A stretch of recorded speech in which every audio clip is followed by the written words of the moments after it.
Sometimes what's challenging for us is if a film has a tremendous amount of, say, private equity already, and meaning that it's, if it's a $10 million movie and it's raised $5 million in equity in private financing, it's probably not the best use of our resources to give that film a $5,000 grant or a $20,000 grant. That's just simple math. But we are kind of looking at this balance of, is our grant serving a greater purpose? Are we trying to if not for us, will this film get made? Mm-hmm.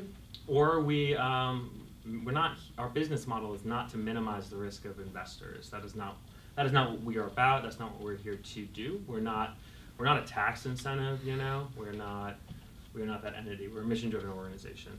At the same time, if we see a lot of nonprofit money in a film, there can also be another side to that, which is actually this is a film that's getting made and is good and is supported, and somewhere there's someone who if not for us,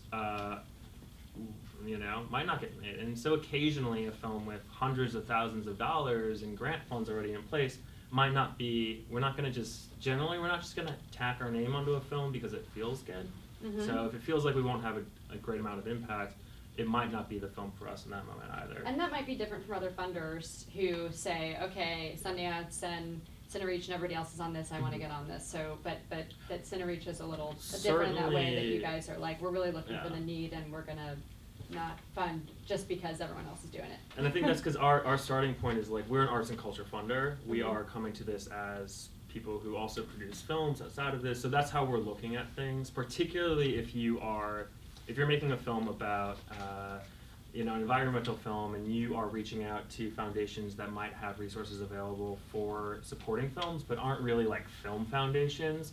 They're probably going to want to see some film foundations already supporting the film. It's going to say to them, your film's going to get made, it's a good film. They probably don't have someone on staff who knows how to make films, frankly. So that's great.